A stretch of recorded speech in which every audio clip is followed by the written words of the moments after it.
तो आप देख रहे हैं कि पेगासस स्पाईवेयर को लेकर कई बार बवाल देश में हो चुका है और आरोप लगे हैं कि इस स्पाईवेयर को खरीदकर कई देशों की सरकारों ने अपने यहां की जो बड़ी हस्तियां हैं देश की, उनकी जासूसी कराई है। अब ये एक बार फिर से जिन भारत में भी उभर कर सामने आ रहा है। सुरेंद्र जी, आप पर सीधा आरोप यह लग रहा है कि मॉनसून सत्र का शुरुआत से एक दिन पहले यह मामले को उजागर करना मंशा साफ नहीं है। आप सत्र को चलने देना नहीं चाह रहे हैं, विकास के काम को रोकना चाहते हैं, हंगामा करना चाहते हैं। सीधा आरोप है सरकार का कांग्रेस पर, विपक्षियों पर। विपनेश, पहली बात तो ये आरोप हमने नहीं लगाया। दूसरी बात, ये आरोप दुनिया की 16 बड़े ऑर्गेनाइजेशंस ने लगाया है। वो 16 के 16 बड़े ऑर्गेनाइजेशन जब आदरणीय प्रधानमंत्री नरेंद्र मोदी जी की तारीफ करते हैं तो हमारी भारतीय जनता पार्टी और पूरी सरकार उनकी तारीफों को लेकर के में बोले, लंदन में ये बोले, फलानी जगह ये बोले, तब तो नहीं कहते ये लोग कि ये कंसोर्टियम जो है भारत विरोधी है, मोदी विरोधी है। सच बात ये है कि इनको आरोपों के समय को आप मान लीजिए कि संसद सत्र से एक दिन पहले लगाया, मान लीजिए कोई साजिश होगी, इसका खुलासा करना आवश्यक नहीं है। अगर वो साजिश झूठी है तो क्या ये सरकार इतनी कमजोर सरकार है कि उस साजिश का खुलासा नहीं कर रही, कोई एफआईआर नहीं कर रही, कोई राष्ट्रद्रोह का मुकदमा नहीं कर रही उन साजिशकर्ताओं पर? और अगर ये साजिश सच है और इन लोगों के फोन टेप हुए तो क्या सरकार की ये जिम्मेवारी नहीं है कि वो बताए कि पेगासस किसने खरीदा? क्या सरकार की जिम्मेवारी? अश्विनी चौबे, क्या नाम, वैष्णव कल से झूठ बोल रहे हैं, संसद में ऑन हो उस आदमी ने झूठ बोला है। उन्होंने कहा कि ये सॉफ्टवेयर किसी के लिए भी उपलब्ध है, लुकआउट के लिए उपलब्ध है, देखने के लिए उपलब्ध है, खरीदने के लिए उपलब्ध नहीं है। खरीदने के लिए सिर्फ सरकारों को उपलब्ध है, सरकार की एजेंसियों को उपलब्ध है। ये सॉफ्टवेयर भारत में भी जी झूठ बोल रहे हैं, वो छल कर रहे हैं, कपट कर रहे हैं, प्रपंच कर रहे हैं। और सच बात ये है, आप एक चीज, विपनेश, आप तो महिला है, आप खुद बताइए, स्मृति ईरानी का फोन टेप का आरोप लगा, वसुंधरा जी के फोन के टेप का आरोप लगा, तमाम महिला पत्रकारों के फोन के टेप का आरोप लगा। और इस सॉफ्टवेयर में एक बड़ा स्पष्ट वो है कि वो कैमरे को भी स्पाई करता है। आप समझ सकती हैं इसकी भयानकता क्या है? Supreme court. लेकिन सुरेंद्र जी, तो आपकी सरकार में भी खुद प्रणब दा ने ये शिकायत की थी और आपके ही बड़े नेता पर। एक और खबर, पेगासस जासूसी कांड पर संयुक्त राष्ट्र चिंतित है। पेगासस सॉफ्टवेयर से जासूसी के खुलासों को लेकर संयुक्त राष्ट्र ने भी चिंता अपनी जाहिर की है। संयुक्त राष्ट्र की मानवाधिकार मिशेल ने जासूसी की कोशिशों को मानवाधिकार का उल्लंघन जैसा बताया है। मिशेल ने दुनिया भर में पत्रकारों, मानवाधिकार कार्यकर्ताओं और नेताओं की जासूसी को बेहद चिंताजनक बताया है। उन्होंने एक बयान जारी कर सरकारों से जासूसी के इन तरीकों पर तुरंत लगाम लगाने की अपील की है। उन्होंने कहा है कि सरकारी एजेंसियों की विरोधी नेताओं का तकनीक की मदद से निगरानी या जासूसी करना बेहद गलत है। देखिए इंटरनेशनल लेवल पर ये मुद्दा कितना बड़ा होता जा रहा है। खैर, लेकिन ये अकेला भारत नहीं है, इसमें और भी देश शामिल हैं जिन पर ये आरोप लगते रहे कि पेगासस स्पाईवेयर को उन्होंने खरीदा और वहां पर जो देश की बड़ी हस्तियां हैं उनमें पत्रकार भी शामिल थे, बड़े, उनकी जासूसी कराई गई है। लेकिन जिस तरीके से मामला बड़ा होता जा रहा है वो वाकई में चिंताजनक है। सुरेंद्र जी, मैं आ रही हूं, लेकिन जिस तरीके से सवाल यहां पर विनोद जी उठ रहे हैं, सर आप देख रहे हैं 2016 में पहली बार पेगासस स्पाईवेयर ये सुर्खियों में आया, फिर 2018, फिर 2019 में संसद में भी उठा, व्हाट्सएप ने भी मामला उठाया। तो सर ये स्पाईवेयर इतने सवालों में है, उसके बावजूद भी कोई एक्शन नहीं हो रहा है, व्हाई? देखिए, ये एक गंभीर बात है। अभी मैं दोनों प्रवक्ताओं को सुन रहा था, बीच बीच में ऑडियो की डिस्टर्बेंस हुआ, इसलिए पूरी बात नहीं सुन पाया। देखिए, आरोप लगे, आपने खुद गिना दिए 2016 से लेकर के 2019 और अब फिर से। और ये आरोप कोई एक ऐसा नहीं किसी ने हवा में लगा दिए हो। संयुक्त राष्ट्र संघ का कि मानवाधिकार आयोग की प्रमुख मिशेल, उनका ही बयान आ गया है। अब उनको तो आप नहीं मान सकते कि ये कांग्रेस पार्टी कहने पर कर रहे हैं या विपक्षी कहने बयान दे रही है।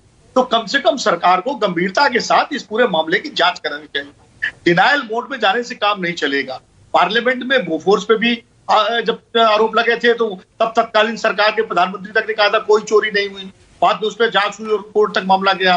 2G पर भी तत्कालीन प्रधानमंत्री और तत्कालीन संचार मंत्री ने कहा था कोई कुछ नहीं हुआ, कोई भ्रष्टाचार नहीं हुआ, लेकिन उसके बावजूद जांच हुई और लोग गिरफ्तार हुए, जेलों में गए, बाद में कोर्ट ने भी कह दिया कि कोई उसमें नहीं, वो भ्रष्टाचार हुआ, ये अलग बात है। तो सवाल जब उठता है तो उसकी जांच जरूरी है। और मैं नहीं कह रहा कि सरकार का इसमें कोई जासूसी में हाथ, सरकार की जिम्मेदारी ये है कि जांच कराइए।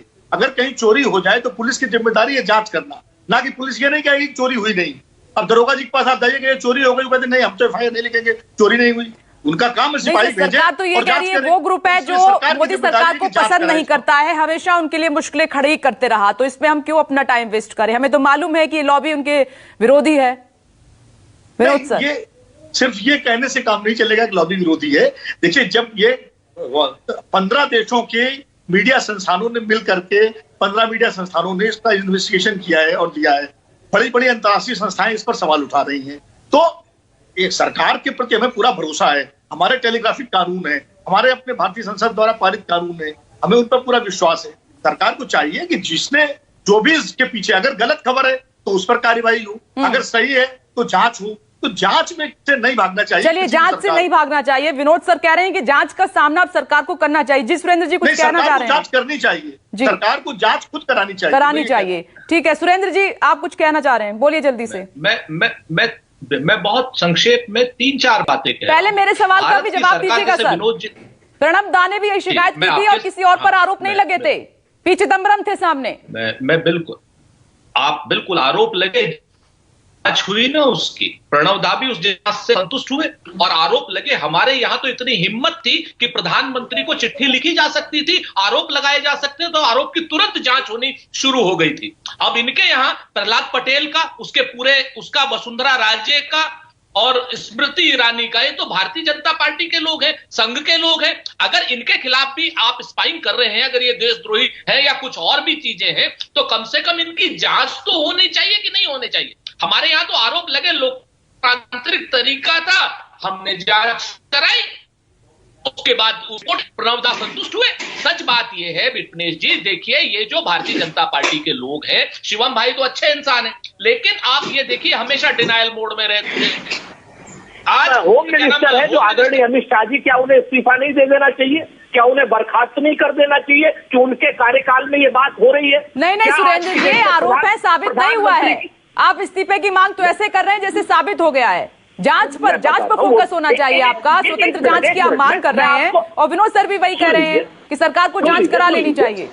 बिल्कुल सुन लीजिए, मैं सरकार को जांच कराने नहीं चाहिए, लेकिन जिसके ऊपर आरोप है, विपनेश, अगर हम आपके चैनल में आप पर आरोप लगाए और आप ही जांच कराएंगी तो कैसे जांच हो पाएगी? कहते ना मेरा कातिल। शिवम जी जवाब दीजिए, शिवम छाबड़ा जी जवाब दीजिए।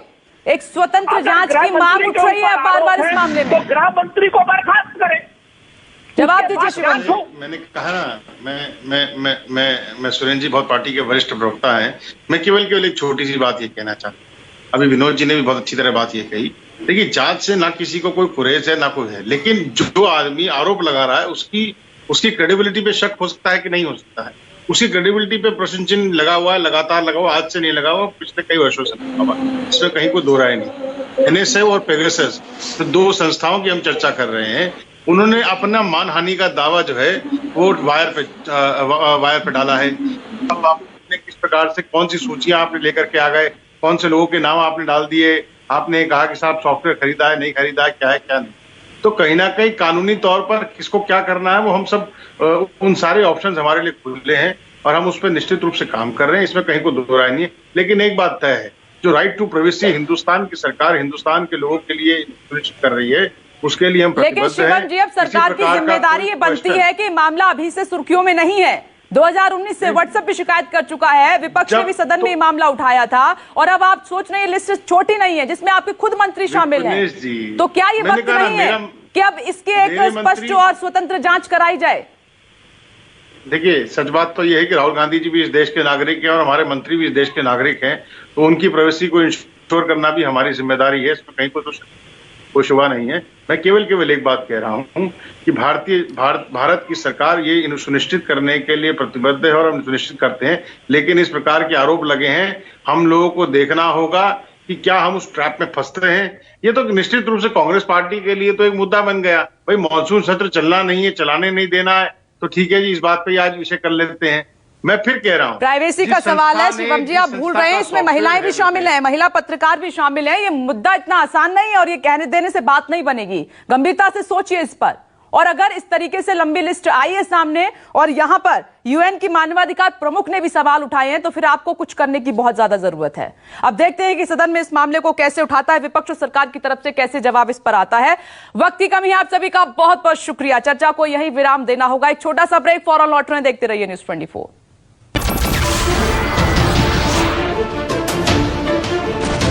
नमस्कार, मैं हूं मानक गुप्ता। अगर आपको हमारा ये वीडियो पसंद आया हो तो इसे लाइक और शेयर जरूर करें और हां, हमें सब्सक्राइब और फॉलो करना ना भूलें ताकि आप देश और दुनिया की कोई खबर मिस ना करें। तो जुड़े रहिए हमारे साथ और देखते रहिए न्यूज़ 24।